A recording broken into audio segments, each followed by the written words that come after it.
আসসালামু আলাইকুম প্রিয় ফুটবল ফ্যান্স। চ্যাম্পিয়ন্স লিগে নিজেদের ঘরের মাঠে দুর্দান্ত একটা অবিস্মরণীয় একটা বলা উচিত জয় তুলে নিচ্ছে অ্যাস্টন ভিলা, যেখানে তারা বায়ার্ন মিউনিখকে ১-০ গোলে হারিয়েছে। অবশ্যই গোল স্কোরার জন ডুরানের কথা বলতে হবে। ডুরান যে জায়গা থেকে গোলটা করেছেন এবং বিশেষ করে অভিজ্ঞ গোলকিপার ম্যানুয়েল নয়ার যে অনেকটুকু এগিয়ে এসেছেন, সে ভুলটা যে বুঝতে পেরে তার মাথার উপর দিয়ে শটটা প্লেস করেছেন, সেটার জন্য Duran man of the match কিন্তু ঘোষিত হয়েছেন। তবে আজকের এই ভিডিওতে আলাদা করে এমি মার্টিনেজের কথা বলতে হবে, কারণ ম্যাচ সেরা পারফরমেন্স তিনিও দিয়েছেন। আর্জেন্টাইন গোলকিপার আরও একবার দেখিয়েছেন কেন তাকে বিশ্বের সেরা কিংবা অন্যতম সেরা একজন গোলকিপার বলা হয়। ৭টা সেভ করেছেন একটা ম্যাচে এবং এমি মার্টিনেজের একের পর এক সেভ দেখে মনেই হচ্ছিল যে এই ম্যাচে রীতিমতো পণ করে নেমেছেন, কোনোভাবে তিনি গোল কনসিড করবে না। তিনটা ডাইভিং সেভ করেছেন একেবারে শুরু থেকে শেষ মুহূর্ত পর্যন্ত। বায়ার্ন মিউনিখের অ্যাটাকারদেরকে একের পর এক হতাশ করেছেন। শুরুটা করেছিলেন হ্যারি কেনের একটা হেড পায়ের ব্যবহার করে ঠেকিয়ে, তারপরে মাইকেল ওলিসের দূরপাল্লা শটটা প্রায় বেন্ড হয়ে জালে ঢুকে যাচ্ছিল, এমন সময়ে লাফিয়ে উঠে সেটা সেভ করেছেন, যেটা চ্যাম্পিয়ন্স লিগের এই সিজনের অন্যতম একটা সেভ হিসেবে থাকবে। পরবর্তীতে একাধিক শট ঠেকিয়েছেন। একবার তো সার্জ গ্যানাব্রি ডিবক্সে একেবারে পেনাল্টি স্পটের মধ্যে চলে এসেছিলেন, সে শটটা তিনি ঠেকিয়েছেন।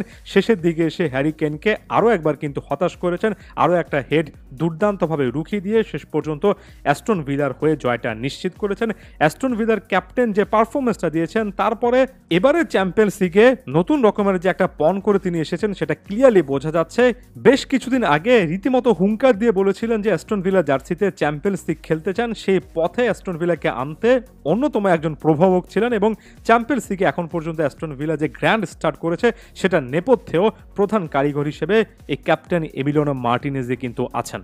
ঠিক অপর প্রান্তে একজন ম্যানুয়েল নয়ার ছিলেন, যিনি কিনা এই সময়টার বা একটা লম্বা সময় ধরে যদি আমরা চিন্তা করি ১ থেকে ১.৫ দশক সেরা গোলকিপার উইদাউট এনি ডাউট। তবে এদিনের এই রেসটাতে, অন্তত এদিনের রেসটার কথা বলছি, ম্যানুয়েল নয়ারকে কিন্তু বিট করেছেন এমি মার্টিনেজ। সময়টায় এখন এমিলিয়ানো মার্টিনেজের পক্ষে, সেটা ম্যাচের প্রায় প্রতিটা মোমেন্টে আমরা প্রমাণ পেয়েছি। আর্জেন্টিনা জাতীয় দলে একটা নিষেধাজ্ঞার মধ্যে আছেন, মানসিকভাবে হয়তো একটু পিছিয়ে থাকবেন, এমন টাইপের কথাবার্তা অনেকেই বলছিলেন। তবে এমিলিয়ানো মার্টিনেজকে যারা চেনেন আর্জেন্টিনা জাতীয় দলে কিংবা অ্যাস্টন ভিলার পারফরমেন্সে, তারা জানেন যে মানসিকভাবে কতটা শক্তিশালী একজন গোলকিপার, সেটা মাঠের পারফরমেন্সে আরও একবার অনুদিত করলেন।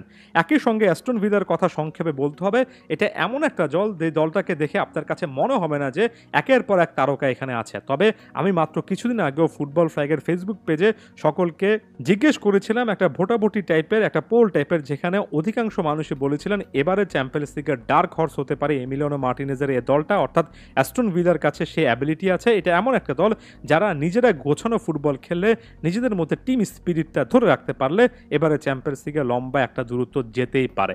এক্ষেত্রে কোচের কথা অবশ্যই বলবো। উনাই এমেরি তার কোচিং ক্যারিয়ারে এমন অনেক দলগুলোকে কোচিং করিয়েছেন যারা মধ্যম সারির দল, যাদের মধ্যে বেশ কয়েকজন প্রমিজিং ট্যালেন্ট আছেন, তবে ওভারঅল একেবারে সুপারস্টার ময় একটা দল না, ফেভারিট একটা দল না। তবে এমন সেট আপে দল বা প্লেয়ারদেরকে উজ্জীবিত করতে এই কোচ বড় একটা ভূমিকা পালন করেন, যেটা অ্যাস্টন ভিলার ক্ষেত্রে দেখা যাচ্ছে।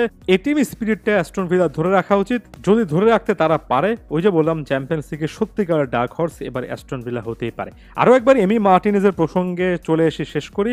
এমিলিয়ানো মার্টিনেজের ক্ষেত্রে ক্লাবে বা অ্যাস্টন ভিলাতে খেলা যেটা সবচেয়ে বেশি উপকারে এসেছে, সেটা হচ্ছে ম্যাচের পর ম্যাচ আপনি দেখবেন এমন টাইপের পারফরমেন্স দিতে, এমন টাইপের সেভ করতে এত বেশি অভিজ্ঞ তিনি হয়েছেন এমন প্রেশার সিচুয়েশনে যে জাতীয় দলেও সেটা তিনি অনেক বেশি করে হ্যান্ডেল করতে পারেন। তাই ক্লাব ফুটবলে অ্যাস্টন ভিলা জার্সিতে এমি মার্টিনেজ আস্তে আস্তে অন্য একটা জায়গায় যাচ্ছেন, সেটা আলাদা করে আমাদের সকলের কিন্তু মনে রাখতে হবে। ধন্যবাদ সবাইকে।